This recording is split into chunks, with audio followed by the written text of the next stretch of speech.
Thank you for staying with us, everyone. Let's get the conversation going on the program this morning. The focus, just like I hinted at the top of the show this morning, is on press freedom vis-a-vis the challenges that we are dealing with in Nigeria right now. Recall that at the point, journalists in this country had been told, given certain guidelines as to how they should report stories around insecurity, especially insurgency and banditry, for instance. But as it stands today, questions are being asked as to what extent are the rights of citizens. Of course, those rights include those of practicing journalists, for example, to report stories, to have conversations about issues that concern them as a people, and then, of course, as a country. My guest on the program this morning is Honorable Fred Uyigwe. He's an economist, he's a politician, as well as a political analyst. Fred, thank you for coming on the program. Thank you for having me. Good morning to you, viewers. So let's begin with the issue of national interests. I understand, yes, today is not World Press Freedom Day, for example, but these are conversations we can continue to have every other day. So let's begin with the points that the government is making, particularly through the Honorable Minister of Information and Culture, Alhaji Lai Mohammed, saying that, look, a lot of Nigerians, prominent Nigerians who have clout, who have influence, those he refers to as people who are easily taken seriously. And then, according to him, they are now making incendiary statements and comments about government and about happenings across the country. What is exactly the ideal manner in which you can have conversations about national issues? I mean, Nigeria is dealing with insecurity, Nigeria is dealing with economic challenges, and so on and so forth. How exactly should we have these conversations in a healthy manner? The interesting thing about speech is that it is subjective. Right. Okay. Who now determines what is healthy and what is not healthy, or what is incendiary and what is not incendiary? The government cannot be the players and at the same time the umpires in this sphere. What accounts for a truly dynamic and a truly robust democracy? It's a robust independence of the press. You know, the press is referred to as the fourth estate of the realm. Right. Okay. The executive, legislature, and judiciary are three branches of government that, left on their own, would behave discretionally in all that they do without a watchdog, which the press feels as a vacuum to be able to do on behalf of the people. See, those who have presented themselves to the people as aspirants or as candidates to be voted for, do so with a promise that they are entering into a social contract with them to serve them to the best of their abilities, and to do so without bias, doing so also to promote the interest of the people and placing the interest of the people above their own. They literally beg to be voted for, to serve the people. And then the people grant them that privilege. Serving in political office or even in the civil service is not a right, it's a privilege accorded by the people. Okay? So those who have found themselves enjoying that privilege should not turn around to stifle criticisms, because it is in the multitude of criticisms that you are going to have objectivity. Like the saying goes, if you cannot stand the heat, then get out of the kitchen. But just to help straighten these out a little better, the government is saying, look, more than ever before, we need to keep Nigeria together. We need to keep this country united. So let's not make statements that could inflame the country any further than it already is as it stands today, of course, unless we want to lie to ourselves about all of that.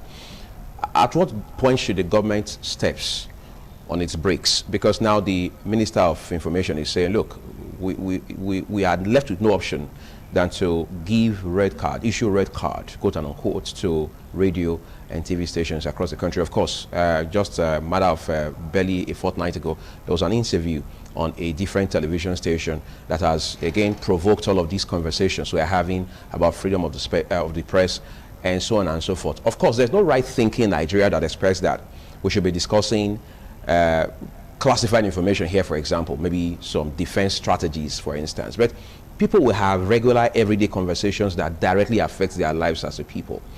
How do we strike a balance between the rights of a Nigerian to have conversations about national interest, national issues, and the responsibility of governments to show sincerity of purpose in keeping this country together and having that tolerance and the emotional intelligence to accommodate enough criticism to guide them to provide the much needed leadership for the country? Usually, sensitive information and sensitive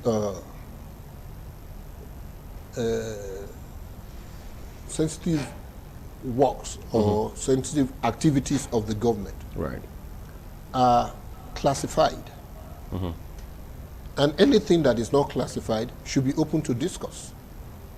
So if the people now begin to discuss what they believe is not classified or what they know is not classified, because if it's not classified, if it's classified, it means the people have no way of knowing in the first place.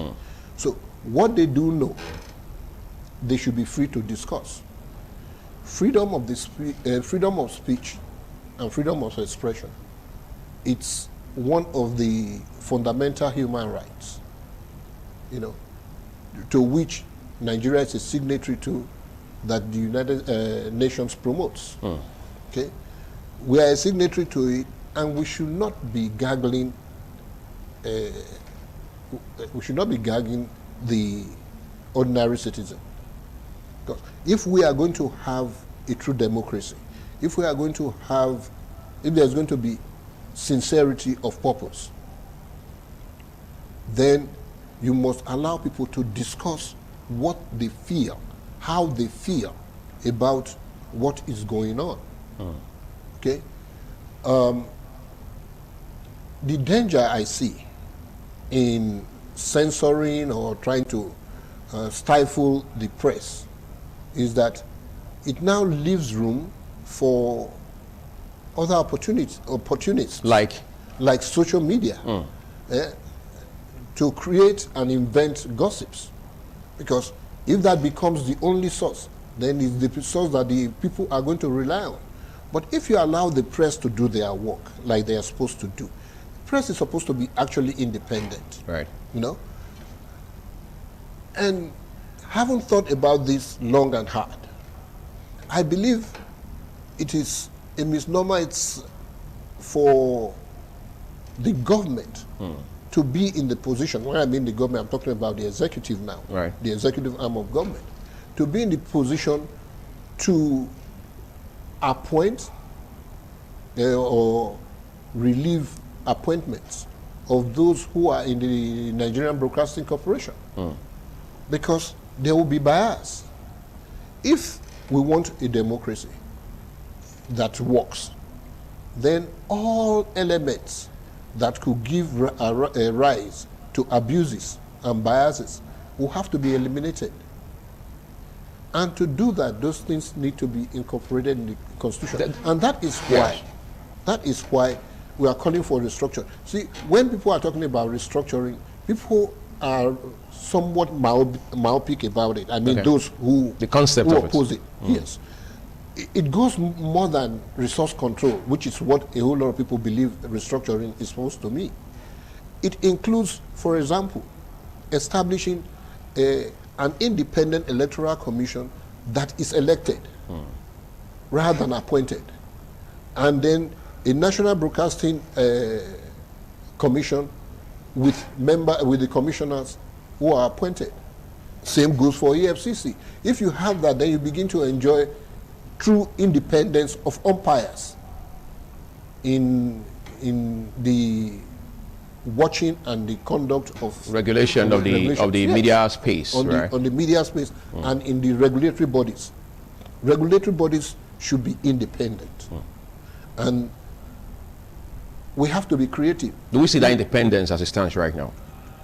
It's not, no, of course it's not independent. Since the members of the Nigerian Broadcasting Corporation, The National Broadcasting Commission. Commission are appointed by the executive, and they hold their office at the pleasure of the executive.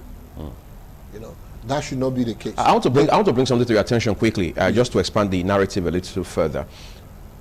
Our democracy, I mean, our kind of democracy back at home in Nigeria is said to be quote unquote cloned after that of the US, the presidential system of government and so on and so forth. And then, I mean, you have seen both sides of the coin, the US and Nigeria. And then you find people who say, can we not liberalize the media space in this country in such a way that we can drive conversations towards real-time developments in this country? Do you see that reality? I mean, do you see that becoming a reality anytime soon, where people can have conversations on the basis of ideology, not partisan affiliations and political interest, for example? Of course. But trying to stifle the press is not the way to get there. If that is our desire, you know, to be able to drive conversations based on ideology, right, then the process must be encouraged. And to encourage the process, you have to be able to embrace criticisms and actually encourage it. So what is subjective to one person will be objective to another. Right. Okay? So there is need for that conversation from all sides, from all sectors of the populace, so that you can have solutions to problems. Nobody is an island of wisdom. Right. Okay? And because nobody is an island of wisdom, that is why you need to bring in as many people as possible, as many opinions as possible, to be able to arrive at solutions that will work. That even if they do not work, but solutions that are acceptable to the people. You talked about Nigeria being cloned after the United States. Yes, largely so, but not entirely so. Okay? But even then, the United States admits that their system is not perfect. Right. Because the Constitution says that it is designed towards making a more perfect union. Okay? And the very fact that over the years, since 1776, when they had their independence, till now, they have had about 29 amendments to their constitution. That is to say that that's an admission in and of itself that the forefathers who drafted the initial document did not foresee the need for these corrections. Right. So they have made that. That is why, too, we also have amendment exercises like we do. But some of the things that we need to consider is how to get our system to be more transparent, to be more credible, yeah? to be more acceptable to the people. And the way to do that is to begin to make the umpires, the regulators, the regulatory bodies independent. And we must be creative in doing that. Something we could do, for example, it's okay, like the National Broadcasting Corporation. You could say, well, let it be subject to elections, and let a council of vice chancellors in the council of vice chancellors in the country be the electoral body to be able to elect people like that. And you can do the same for INEC. Instead of INEC being appointed, instead of INEC commissioners being appointed by the executive, you know, they should be subject to elections. When we do that, then we will begin to have a system that the people can rely on, the people can believe that the people are willing to work with, because they know that these people hold their offices not by dint of the privilege or the pleasure of any particular group or particular political interest, but by dint of their opinions and their positions over time as having independent interests. I want us to talk about something else. I mean, the media space itself, the industry, if you like, the sector itself, you find that the practitioners themselves are constrained in many ways. Yes, they do their best in the circumstance. However, they still have to fight certain headwinds. For example, you talk about things like access to information. I mean, you want to get information on the 2021 budget, which is still ongoing in terms of execution as it stands right now. It's a big problem. You want to get information as to what has happened in certain MDAs, ministries, departments, and agencies, for example, is a big problem. Just recently now, we're being told that we have dozens of MDAs, I mean, agencies of the federal government in particular, that have not been audited for, in some cases, more than a decade, in some cases for up to 5-6 years, for instance. So a journalist wakes up one morning and decides to say, let's take a deeper look at these issues. What are the remote and immediate causes, that led to a situation where an agency of the federal government has not been audited for as long as 4, 5, 6, 7 years, for example? Getting critical information along those lines becomes a problem, which means that there's so much, there's probably more challenges that media practitioners are dealing with than we readily realize. How do we get instruments like the Freedom of Information to work, not just for media practitioners, but for Nigeria? Because I think that piece of legislation, it's for Nigeria. Of course it is. You see, even within that bill, yes, the Freedom of Information bill, ought to be very strict sanctions, for failure to disclose information. And then there should be an opportunity or an empowerment of the public to be able to access information. Like, again, talking about the United States, anybody, not just the press, anybody can access any government document that is not classified. In some cases, on the payment of just $2, in some cases, $6. A minimum, a token, for a token, that's to put it, succinctly, for a token, you should be able to access public information and use it. You may want to use it as for research purposes. You may want to use it to be able to work with the government, or to prepare proposals to promote government policies and government vision. So the opportunity has to be there. The empowerment has to be there for everybody to be able to access information that could be relevant. And in this case, like you have mentioned, civil society organizations, for example, will want information as to how government functionaries have operated over time, and if there is need for corrections and adjustments and inputs. If there is no opportunity to access, and if there are no laws that sanction denial of access, then you'll be in a situation where we are right now. Because you have to be able to sanction. Okay, now, I practiced real estate in the United States over some 12 years. There's something we call RESPA. It's real estate, it's a real estate disclosure provision, requirement. You cannot lie to the bank as to the financial status, for example, of a buyer of a home who is going to access loans from the bank. The bank has to have full disclosure of the person's capability to do so, so that the bank does not expose itself to being defrauded. All right. Okay? So these are disclosure provisions and strategies that you can have, so as to protect all the groups. All right. Okay?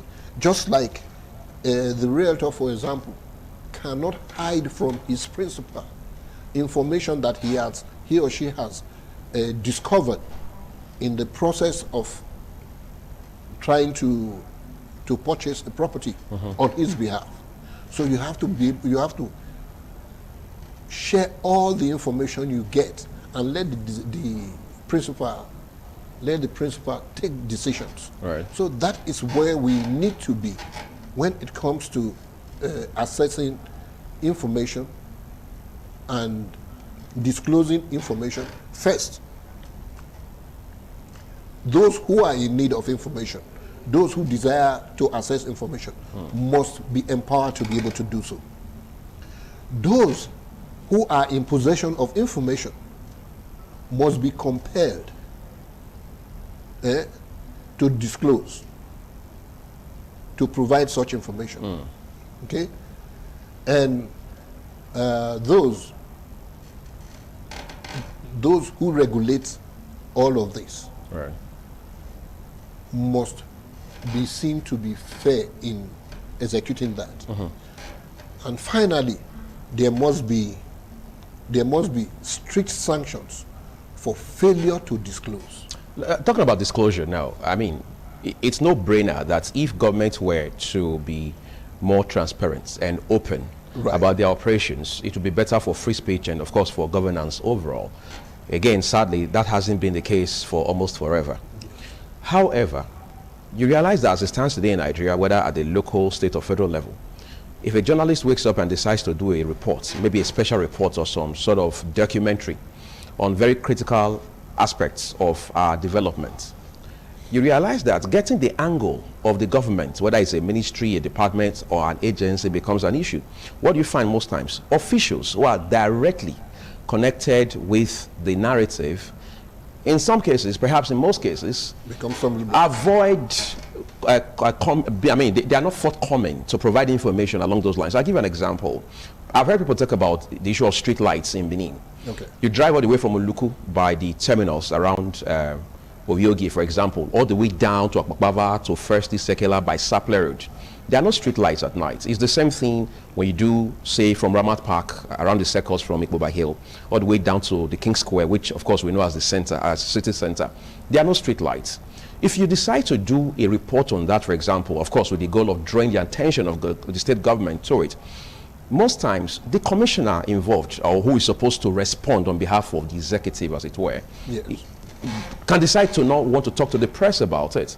But again, as we say in broadcasting, the show must go on. The story must be done. So you find a way to strike that balance and so on and so forth. These are also challenges for free speech. These are challenges for even the everyday journalist who wants to work to better society, for example.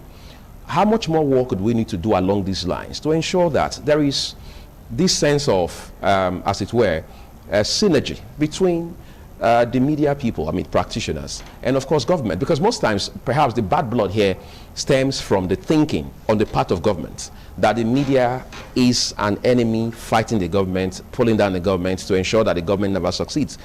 Whereas the fact of the matter is, more than anything else, the media man literally puts his life on the line every day just to ensure that society becomes at least one step better, for instance. What more should we do to have that collaboration between the media practitioners themselves and government at all levels? See, where there are no consequences, okay, there is a tendency for abuse.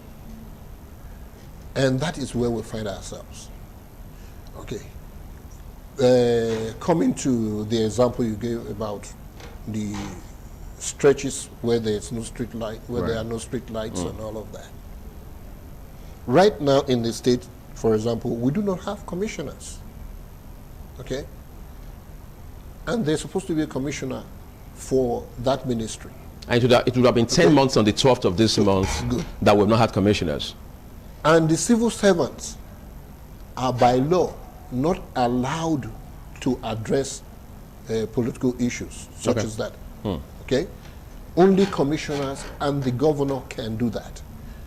The commissioners are to be seen and heard, and are to be heard and seen. The civil servants are to be seen but not heard. Never heard. Okay?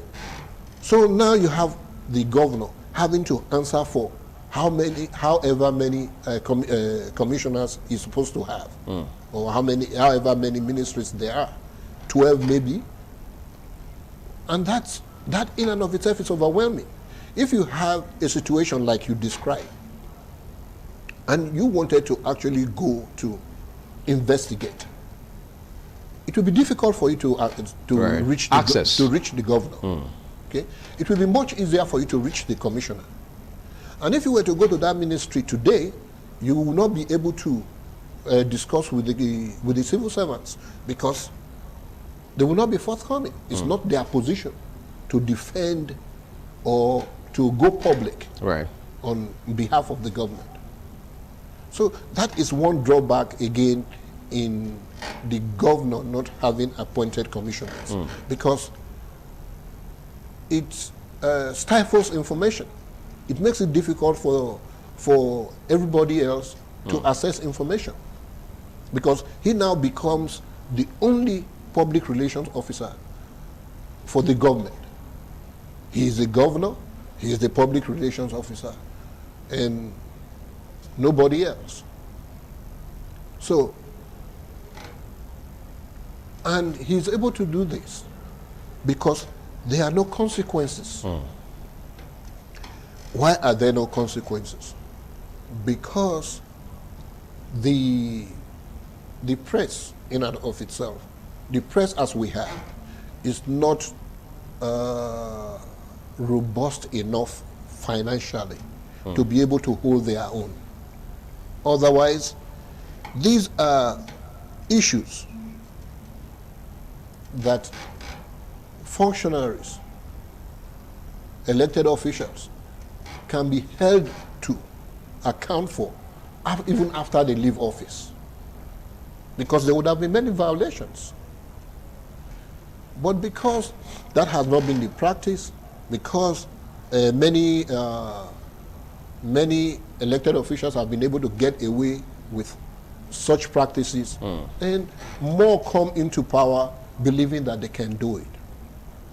But the time is going to come when that will not be the case, because now there's a loud cry for restructuring, and I believe that at some point some form of restructuring is going to come. And the younger generation is by far more exposed than the older ones, especially with the benefit of social media. Right. So there are a whole lot of things that my generation tolerated that I believe that the younger generation, the upcoming generation, is not going to tolerate. And so when corrections now come, then those who have abused, regardless of how long it was that they committed those offenses, may be called to account. Nobody says that the next governor, even as we have already experienced, we have found that in many cases, succeeding governors are not loyal to their predecessors. So nobody says that a succeeding governor in the future would not want to hold his predecessor to account. Let's talk about something else quickly, right? You mentioned social media in passing just a while ago. More than ever before, there's an increase in citizen journalism now across the world, Nigeria inclusive. Okay. Social media is largely not regulated, even though the government had banned Twitter the other time. Of course, people have always found ways to circumvent that ban using all sorts of smart tech-driven methods and so on and so forth. But basically, social media has become ever more popular, all right? There are implications, really. Because amongst other things, what will happen, or what has already started happening, is people go to social media to vent about all the things they want to vent about, whether they are correct or not, whether they are factual or not, whether they are authoritative or not, because in the end, people want to have a voice.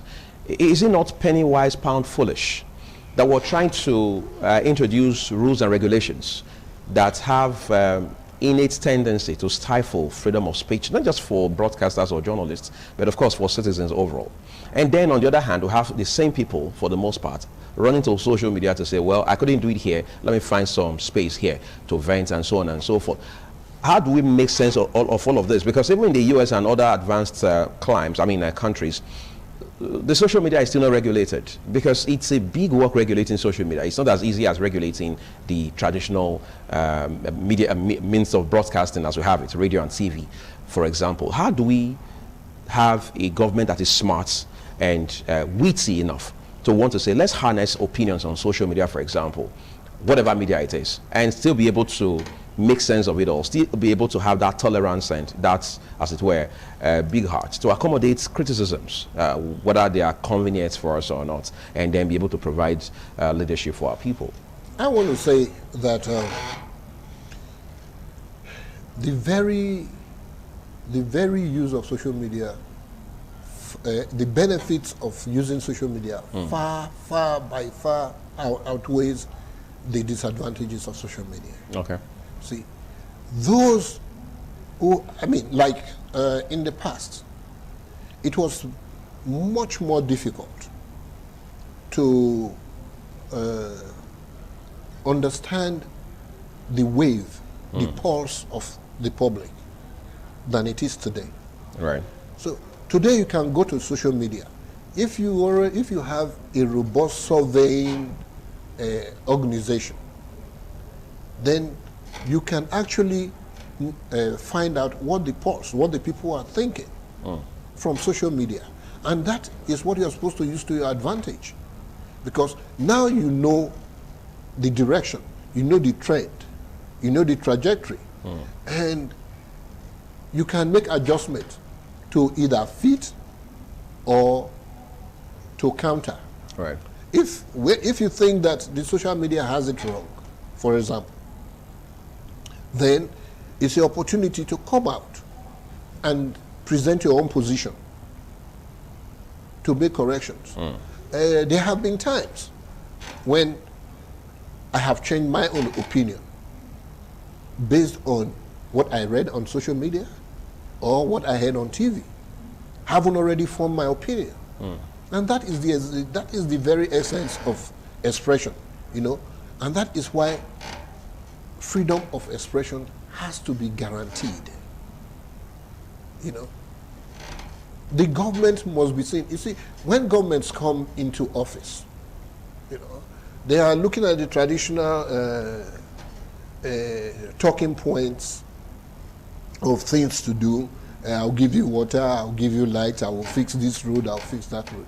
But some of the intangible benefits to the people, the intangible activities that you can bring to the people, dividends of democracy, is like strengthening the freedom of speech by being creative in ways to assure that democracy is enhanced by the very freedom of speech. By making sure that the press is free. If the government were to find creative ways of empowering the press, for example, then they will be able to do more of investigative journalism than they are doing today. The reason the press is more successful in developed nations, for example, is because many of the world class of the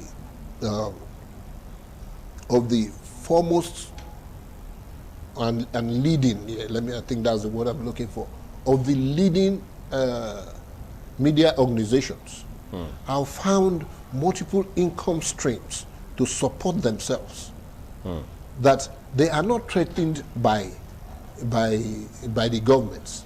The government cannot threaten them.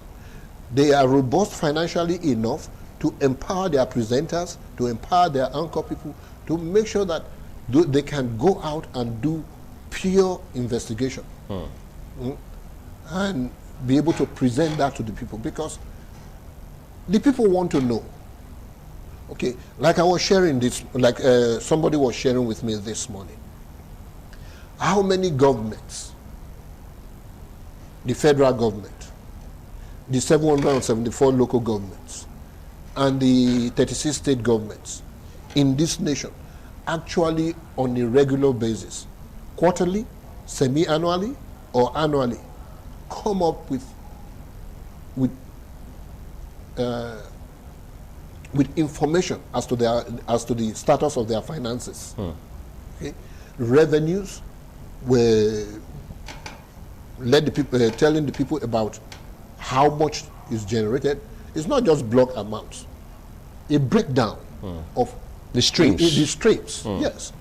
Income streams and expenditure streams. You know, you have to be able to have that. What we expect, what we are hoping is that as we go forward, we will have governments that will have publications, if not hard copy publications, at least websites, right, where we can access interactive and updated. Yes, updated. Updated on a regular basis, right, as to what the government is doing financially and how the government is doing financially. You know, these are some of the things that we believe that will help in having good governance. And this is what a free press will be able to drive if they are sufficiently independent to do that. So we can't take away independence, obviously, Yes. for us to be able to have a free press, and then, of course, be able to have conversations about governance and development. Thank you so much, Honorable Fred Igwe, for coming to spend a part of your morning with us on the program. We're taking a quick break now, everyone. We're back shortly with a handful of interviews before we wrap it up on the show this morning. Stay with me.